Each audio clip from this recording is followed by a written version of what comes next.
Let's talk about Bruno.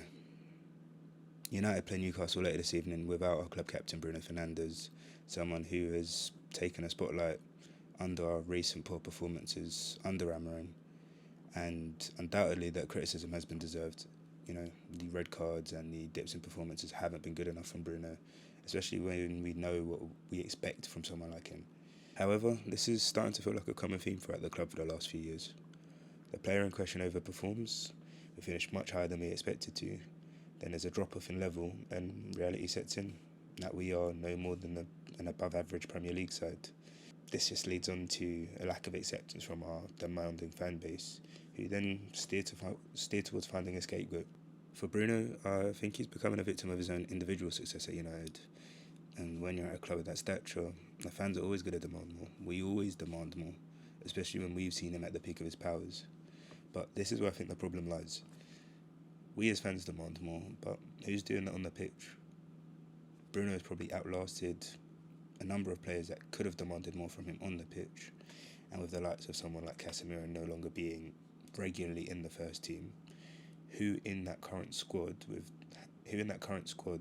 has the footballing CV or the consistent quality of Bruno to raise his level the same way he raises theirs.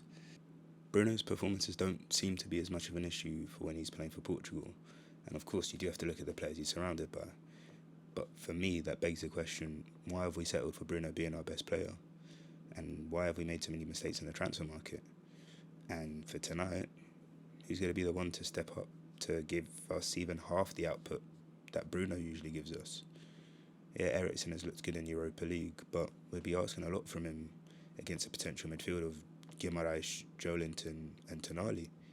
We already struggle to create chances, and it isn't going to get much better without Bruno. Yeah, against Newcastle we may get a little bit of luck, moment of magic, or maybe they just don't even turn up. But for tonight and for the rest of the season, we need players to step up, including Bruno, or else we will continue to see that gap between us and European football increase. And because at the end of the day, we are not owed anything for being called Man United, and we are not owed anything for being called one of the biggest clubs in the world. You get everything on merit. And for us as fans, we just need to be patient. Be patient with the manager specifically, because at the end of the day, it can't always be him. You may not agree with everything or anything that I've said today, but I would love to get your thoughts down in the comments below. And let me know if you like this style of video as well. I've taken inspiration from the Lawrence McKenna's and Stephen Howson's of the YouTube world, so just wanted to see if this would work for me.